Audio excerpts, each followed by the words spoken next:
They call him the Ghost of Blackwood Peak, a man who walked away from the world and left a trail of broken bones behind him. I was never supposed to meet him. I was just a city boy lost in a lethal storm, sliding toward a ravine that should have been my grave. But then the shadows moved. A pair of scarred, massive hands pulled me from the mud, and I woke up in a cabin that smelled of wood smoke and secrets. My savior is a protective alpha male with a dark past and a voice that sounds like rolling thunder. He says I'm his guest until the snow melts, but the way he watches me tells me I've become his deadly obsession. I came to the mountain to find a rare flower, but I think I just found the only man dangerous enough to keep me forever. The sky above Blackwood Peak wasn't just gray. It was a bruised, angry purple. I should have turned back hours ago. My GPS had died miles back, and the trail had long since vanished under a carpet of rotting pine needles and treacherous mud. But the Luna orchid was calling to me. It was more than a flower. It was my ticket out of the shadow of my family's criminal legacy.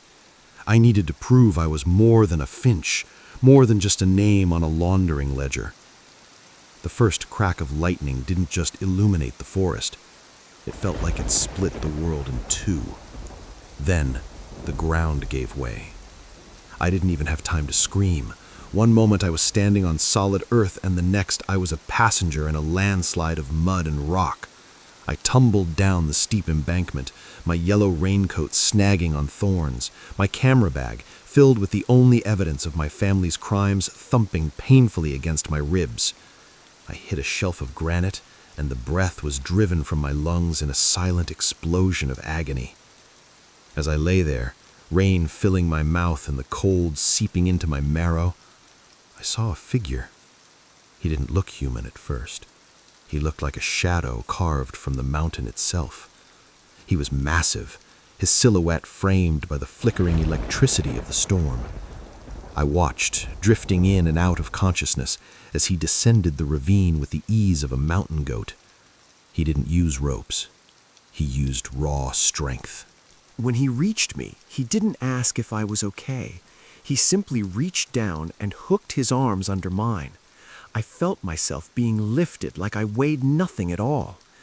I caught a scent, pine resin, cold rain, and a deep, masculine musk that was strangely comforting.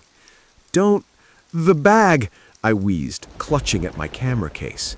The bag is coming. You're coming, he grunted. His voice was a low-frequency rumble that I felt in my chest more than I heard with my ears.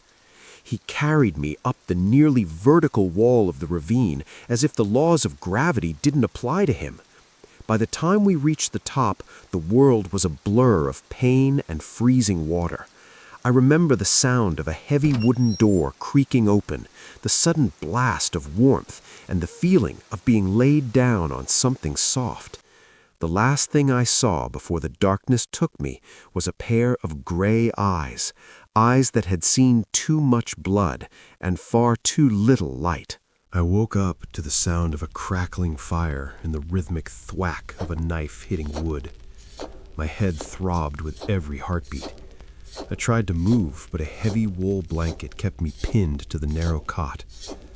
The room was dim, lit only by the orange glow of the hearth. It was a true survivalist's cabin. Dried herbs hanging from the rafters, heavy iron cookware, and a wall of books that looked older than I was. In the center of the room sat the man who had pulled me from the grave. He was stripped to the waist, sitting on a low stool while he carved a piece of cedar. His muscles were thick and functional, corded with the kind of strength you only get from manual labor. But it was his skin that caught my eye. He was a road map of trauma. Silver, jagged lines crossed his shoulders, and a large dark tattoo of a snarling wolf covered the center of his chest. "You're awake," he said, not looking up from his carving. "Drink the tea. It's willow bark and honey. It'll stop the swelling in your brain." I reached for the tin mug on the bedside table. My hands were shaking. "Who are you? Why do you live all the way up here?" The carving stopped. He looked at me then, his gaze so intense I felt like he was reading the secrets hidden in my marrow. "I'm Cassian, and I live here because the world and I had a disagreement. Now drink." I drank. It was bitter, but the heat spread through me, dulling the sharp edges of the pain. "I'm Toby Finch. I was looking for—" "I know what you were looking for," Cassian interrupted, finally standing up. He towered over me, a true protective alpha male who seemed to occupy all the air in the room. "The orchid. You city boys are all the same. You think nature is a playground until it tries to swallow you whole." He walked over to the fire and ladled the thick stew into a bowl. As he brought it over, his fingers brushed against mine. The contact was like a jolt of electricity. He froze, his eyes dropping to our joined hands.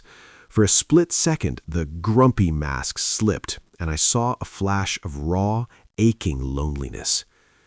"The storm is getting worse," he whispered, his voice dropping to a gravelly rasp. "The bridges are out. You aren't going anywhere for a long time, Toby Finch." I looked at the door, then back at the giant standing over me. I was a botanist who loved sunshine and crowded cafes, trapped in a mountain fortress with a man who looked like he could snap me in half. So why did I feel like I finally had room to breathe? 3 days. That's how long it had been. Cassian and I had fallen into a strange, silent choreography. He would hunt or chop wood. I would clean the cabin and catalog the plants he brought back for his medicines. He was a man of few words, but his actions spoke volumes. He always made sure I had the warmest blanket. He always gave me the larger share of the meat. He was protecting me, even though he acted like he couldn't stand my presence. "Why the wolf?" I asked one evening, gesturing to his chest tattoo as we sat by the fire. "And the scars? Cassian, what happened to you?" He went still, his jaw tightening. "I was an underground fighter, the ghost. People bet their lives on how fast I could break another man's bones. One night, I decided I didn't want to break people anymore. My employers, they didn't agree with my retirement plan." He stood up and walked to the window, looking out at the endless snow. "They took everything from me, so I took myself away from them. I thought if I stayed up here, I wouldn't have to care about anyone ever again. It's safer that way." I walked over to him, standing just behind him. I could feel the heat radiating off his back. "Is it? Or is it just a slower way to die?"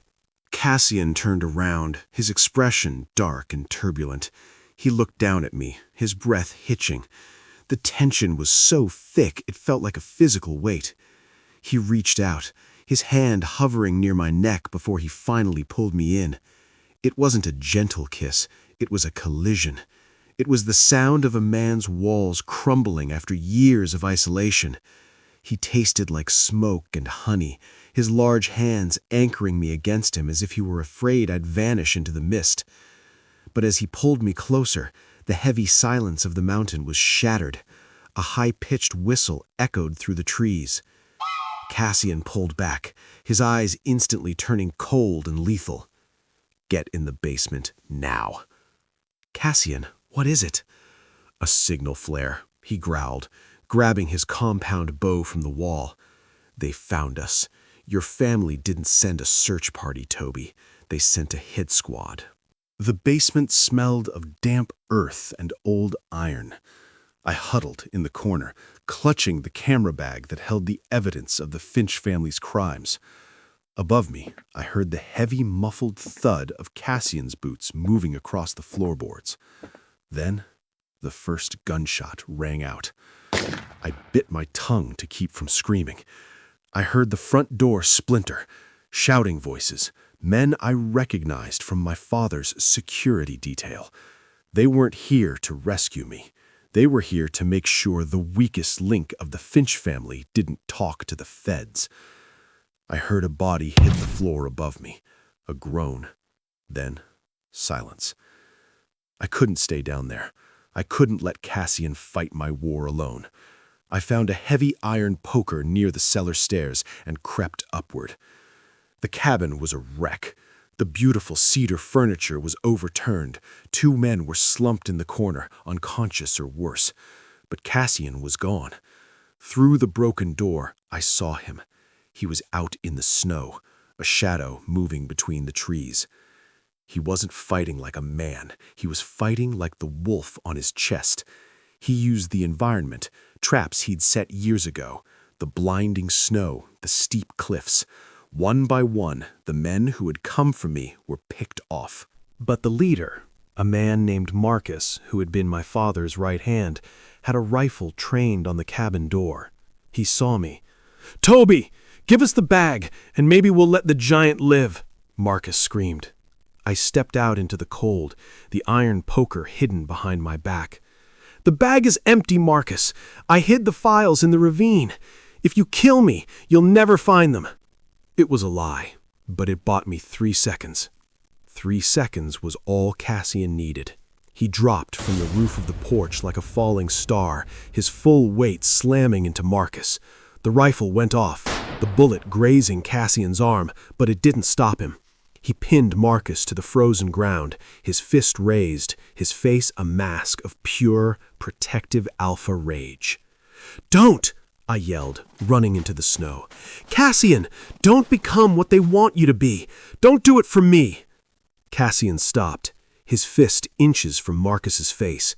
He looked at me, the red mist in his eyes slowly clearing. He let out a ragged breath and stood up, dragging Marcus by the collar and throwing him toward the ravine edge. "Get out," Cassian whispered, his voice vibrating with a terrifying power. "If I see any of you on this mountain again, the crows will be the only ones who find your bones." They didn't wait for a second invitation. They scrambled for their snowmobiles and vanished into the whiteout. The fire was roaring again, but the cabin felt different. The air was lighter. The ghost was finally gone, and in his place was just Cassian, a man who had faced his demons and won. I was bandaging the graze on his arm. He sat perfectly still, watching me with an expression that made my heart ache. "You should have left me, Toby," he said softly. "You could have run while I was distracting them." "And miss out on the best stew in the world?" I joked, though my eyes were tearing up. I finished the bandage and looked at him. "I'm not running anymore, Cassian. Not from my family, and not from you." He reached out with his good arm and pulled me into his lap.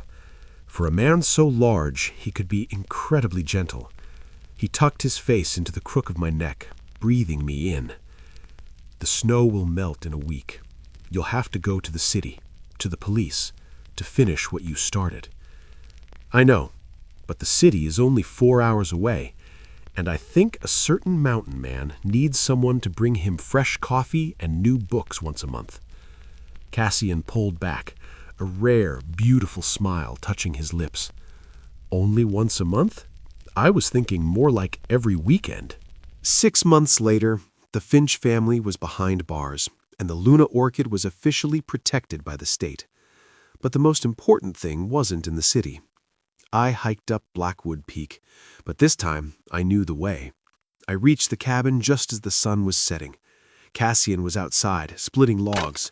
He stopped the moment he saw me, dropping the axe and opening his arms. I ran into them, the protective alpha male swinging me around in a circle. "You're late," he teased, kissing me deeply. "I had to stop and check on the orchids," I said, breathless. "They're blooming, Cassian, everywhere." "Let them bloom," he said, leading me toward the warmth of the cabin. "I've already found the only thing I ever want to watch grow." As the door closed behind us, the mountain was silent. But inside, for the first time in a decade, there was music, laughter, and a love that was stronger than the stone itself. Cassian and Toby found their sanctuary in the middle of a storm, proving that even the most guarded hearts can be unlocked by the right person.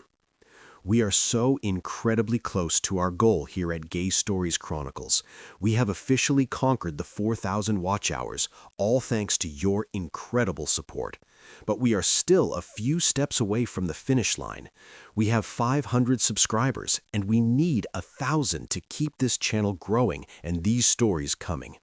If you want to support my journey and hear more of these gay stories, please hit that subscribe button right now. It helps more than you know.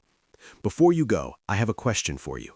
If you were lost in the wilderness and found a cabin like Cassian's, would you want to be rescued and taken back to the city, or would you choose to stay in the silence of the mountains with a man who promised to protect you forever? Let me know your choice in the comments. I'll be reading every single one. Until next time, stay safe and keep the chronicles alive.